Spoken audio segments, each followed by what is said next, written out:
नमस्कार, भव्य भारत न्यूज में आप सभी दर्शकों का स्वागत है। ताश के पत्तों और ताश के खेल से हमें परिचय कराना पड़े, ये कतई मुनासिब नहीं लगता। आप लोगों को भी यह बात सुनकर अजीब लग रहा होगा कि मैं आध्यात्म और जरूरी समझने वाली जानकारियों को छोड़ आज इस विषय पर प्रकाश डालने के लिए यहाँ पे आए हैं। जी हाँ, आपने सही सुना है।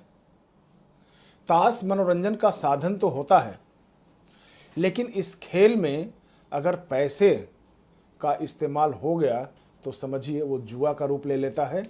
और जुआ का रूप का मतलब वो आज नहीं तो कल हमारे और आपके लिए एक विनाशकारी, एक भयंकरकारी रूप दिखाकर चला जाता है। ताश में 52 पत्ते ही होते हैं और 52 पत्तों में अलग अलग रंग देखने को मिलता है। लेकिन ये क्यों बनाया गया है, इसकी महत्वपूर्ण जानकारी क्या है, शायद कम लोग जानते होंगे। तो आज हम आपको बताते हैं कि ताश की उत्पत्ति कैसे हुई, कहाँ हुई और क्यों हुई। ताश के 52 पत्तों का रहस्य क्या है। इक्की दुक्की और तिक्की के अलावा आपके जो हैं गुलाम, बादशाह और जोकर का 52 पत्तों में क्या महत्व है।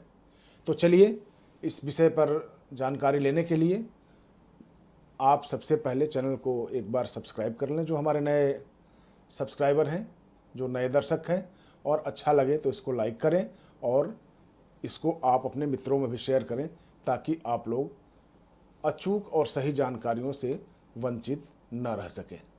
तो चलिए शुरू करते हैं और प्रकाश डालते हैं ताश के 52 पत्तों की उत्पत्ति कैसे हुई। तो हम आपको बताते चलें कि ताश का आविष्कार सबसे पहले स्पेन में 1370 ईस्वी के दौरान हुई। ताश के पत्तों पर पहले हाथ से लिखा जाता था, जैसे आज के बच्चों को चोर सिपाही खेलते समय लिखने पड़ते थे।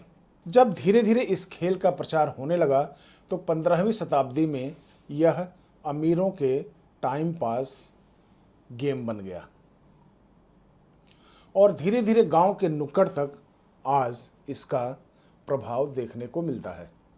15वीं शताब्दी से पहले यानी 14वीं शताब्दी में ताश का प्रयोग इटली से शुरू होने का दृष्टांत सामने आता है और वहाँ इस खेल को तब तारोव कहा जाता था। तारोव कहा जाता था।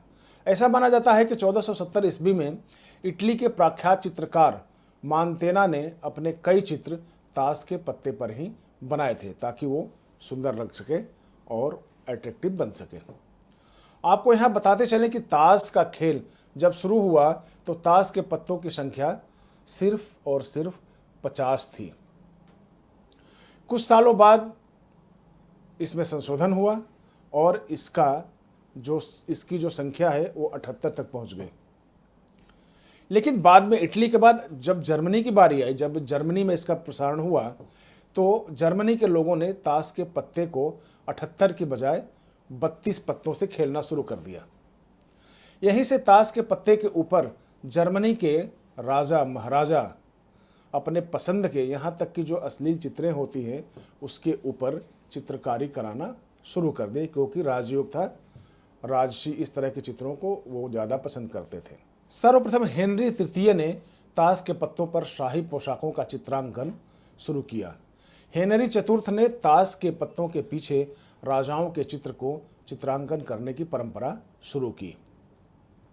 नतीजा यह हुआ कि इसके बाद विश्व इतिहास की कई महान हस्तियां इन पत्तों पर अपना स्थान बनाना शुरू कर दी। इंग्लैंड में सर्वप्रथम 1813 ईस्वी में राजा और रानी के चित्र ताश के पत्तों पर छपने लगे और इंग्लैंड से ही भारत में ताश खेलने की प्रथा की शुरुआत हुई। यानी यह कहा जा सकता है कि भारत जब अंग्रेजों का गुलाम रहा, उसी समय से ताश के पत्तों ने भारत में अपना रंग बिखेरना शुरू कर दिया और आज यह विश्व के कोने कोने में छा गया है। भारत में ताश के पत्तों की संख्या 52 होने के बारे में माना जाता है कि इसके पीछे वैज्ञानिक और हमारे जो प्राकृतिक संकेत हैं वो इससे दिए जाते हैं। ताश के 52 पत्तों से मतलब ये समझा जाता है हमारे देश में कि एक साल में 52 सप्ताह होते हैं। ये संकेत देने की कोशिश की गई है और इसके लिए आज टेरो कार्ड, जो भविष्य बताने के लिए भी काम आता है, ताश के पत्तों का इस्तेमाल भविष्य बताने के लिए भी किया जाता रहा। भारत के विद्वानों ने ताश के 52 पत्तों को जिस तरह डिकोड किया, बहुत ही रोचक है। ताश के पत्तों के प्रति अगर हम भारत का नज़रिया देखते हैं तो इन पत्तों को वैज्ञानिक और साथ ही साथ प्राकृतिक आधार भी दिया गया है, ये हम आपको बता चुके हैं। आयताकार मोटे कागज से बने पत्ते 4 प्रकार के होते हैं: ईंट, पान, चीड़ी और हुक्म के। इनके प्रत्येक 13 पत्तों को मिलाकर अगर हम देखें तो कुल 52 पत्ते होते हैं, यानी इक्का से दस्ता, गुलाम, रानी और राजा, ये सभी एक ही थाली के चट्टे पट्टे हैं। यानी कि 52 पत्तियों में इन सभी का समावेश आपको मिलता है। 52 पत्तों का मतलब हमारे यहाँ 52 सप्ताह से लिया गया है, जो एक साल को दर्शाता है। 4 प्रकार के पत्ते होते हैं, यानी कि 4 ऋतुओं को यहाँ पे दर्शाया गया है। 1 से 13 पत्तों का जोड़ अगर हम देखें तो एक कलर के जो पत्ते होते हैं उनमें 13 पत्ते मिलते हैं। जैसे चीड़ी का हुआ तो 13 पत्ते उसमें, हुक्म का हुआ तो उसमें 13 पत्ते। तो अगर इस तरह से हम जोड़ें तो 1 से लेकर अगर 13 तक का हम जोड़ करें तो इन जोड़ों की संख्या 91 होती है। और 4 प्रकार के पत्ते हैं तो 91 इंटू 4, यानी कि 91 गुणा 4 अगर हम करें तो 364 होता है। और अगर हम एक अंक चाहिए हमें पूरे वर्ष को पूरा करने के लिए, तो यहाँ पे जोकर का महत्व हमें समझ में आता है। तो अगर हम 364 और प्लस 1 जोकर को जोड़ देते हैं तो 365 हो जाता है। लेकिन आपने देखा है कि कभी कभी 4 साल के बाद लीप ईयर भी आ जाता है, तो उसको पूरा करने के लिए एक और जोकर का समावेश 52 पत्तों में किया गया है, यानी कि 2 जोकर आपको ज़रूर मिलते हैं। तो इस तरह से हम 365 और 366 दिन को दर्शाने के लिए इन ताश के पत्तों का हम समझते हैं, हमें उपदेश दिया जाता है। और हम अगर आगे बताएं तो दूसरे जोकर को मिला दें तो यही लीप ईयर के रूप में हमें मिल जाता है। 52 पत्तों में 12 चित्र वाले पत्ते, यानी 12 महीने को हमें दर्शाते हैं। लाल और काला रंग ये जो है ये दिन और रात को दर्शाता है, दिन और रात को संबोधित करता है। अब आपको हम प्राप्त जानकारी के मुताबिक पत्तों का अर्थ बताते हैं कि इन पत्तों का अर्थ क्या होता है। तो दुक्की का अर्थ अगर हम देखें तो पृथ्वी और आकाश को संबोधित करता है, ऐसा बताया जाता है। तिक्की है जो हमें त्रिदेव की याद दिलाता है, यानी ब्रह्मा, विष्णु, महेश को। जो चौकी है वो 4 वेदों मसलन ऋग्वेद, यजुर्वेद, सामवेद और अथर्ववेद की याद दिलाता है। पंजी जो है, जो ताश के पत्ते में जो पंजी होती है, वो पंच प्राण यानी कि प्राण, अपान, व्यान, समान और उदान की याद दिलाता है। अगर हम छक्की की बात करें तो षड रिपु यानी कि हमारे मानव शरीर के 6 दुश्मन होते हैं, उनको बताया गया है। वो कौन कौन से होते हैं? काम, क्रोध, मद, लोभ और मत्सर और लाभ। ये 6 प्रकार के हैं। अगर हम इन पे कंट्रोल कर लें या इनको अगर हम साध लें तो अपना जीवन सुखी माना जाता है। सत्ती की अगर बात करें तो 7 सागर को दर्शाता है। जो 7 सागर आप सुनते हैं, 7 समंदर पार जाना है, तो एक एक करके जो 7 सागर हैं ये उनको दर्शाने की कोशिश की गई है। और अगर हम अट्ठी की बात करें तो अट्ठी जो है वो 8 सिद्धियों से लिया जाता है।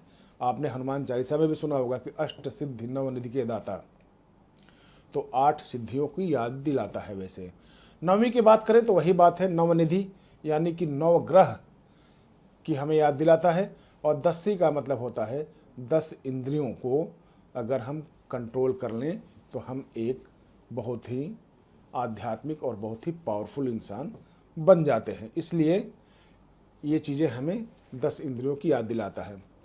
इसके बाद आता है गुलाम। तो गुलाम यानी जो मन की वासना जो होती है, इन सबके बीच ये सिद्धियां रहीं, रिद्धियां रहीं, ये विद्याएं रहीं, उनके बावजूद भी हमारे मन में भी गुलाम बैठा होता है जो वासना की वृत्ति को लेकर उत्पन्न होता है। इसके बाद आता है रानी की बारी। तो रानी यानी कि माया, जिसके मोह में साधारण तो क्या, जो ज्ञानी लोग हैं, जो वैरागी लोग हैं, वो भी एक बार जरूर फंस जाते हैं। तो इसलिए उसमें रानी का महत्व दिया गया है। और राजा का महत्व उसमें ताश के पत्तों में इसलिए दिया गया है ताकि राजा एक शासक होता है, चाहे वो घर का शासन हो, चाहे वो देश का शासन हो, चाहे समाज का शासन हो, एक शासक का होना जरूरी होता है। जहाँ एक ग्रुप बनेगा वहाँ एक राजा का होना बहुत जरूरी हो जाता है। इसलिए राजा को भी उसमें 52 पत्तों में स्थान मिला है। अब एक्का की बात छूट गई थी। तो एक्का है आपकी एकात्मिकता, मनुष्य का विवेक। अगर आप अपने विवेक में हैं तो आप एकात्मक हैं, यानी कि जो आप सोचेंगे इन सारी चीज़ों से आप अलग चाहे तो अपने आप को अलग कर सकते हैं। और जब आप इन सारी चीज़ों से अलग होंगे तो ये सारी चीज़ें आपके अधीन हो जाती हैं। और जब ये सारी चीज़ें अधीन हो जाएगी तो ये आपको नहीं खिलाएंगी, आपके अधीन ये सब खेलेंगी, यानी कि आपके इशारे पर चलेंगी। आप चाहेंगे तो आप इनके व्यसन में डूब सकते हैं, नहीं चाहे तो आप इनको रोक सकते हैं, वो शक्तियाँ आ जाती है। तो इसलिए ये जो 52 पत्ते हैं, पूरी दिनचर्या, पूरी प्रकृति और पूरी जो भी रश्मियाँ हैं, जो पूरे आपके वैदिक चीज़ें हैं, ये आपको बताने के लिए, याद दिलाने के लिए ऐसा बनाया गया है, जो आपको एक बार देखना चाहिए, समझना चाहिए। कहने का मतलब ये है कि इन सारी दुनियादारी के बावजूद अगर आपका विवेक सही है तो आप इस दुनिया के अनुकरणीय लोगों में स्थान बना सकते हैं, अन्यथा ताश के पत्तों की तरह बिखर कर रह जाएंगे। और तब जिसकी मर्जी होगी आपको ताश के पट्टे की तरह फेंटना शुरू कर देगा, यानी कि आपको लपेटना शुरू कर देगा और आप उसके लपेटे में आ भी जाएंगे। इसलिए जब भी जाने अनजाने में ताश के पत्ते आपके हाथ लगें तो एक बार अपने विवेक का इस्तेमाल जरूर करें और इनके गुण अवगुण को जानने के बाद ही ताश के पत्तों पर हाथ लगाएं। आज के एपिसोड में इतना ही, अगले एपिसोड में फिर मिलेंगे। तब तक के लिए हमें दीजिए इजाज़त। नमस्कार।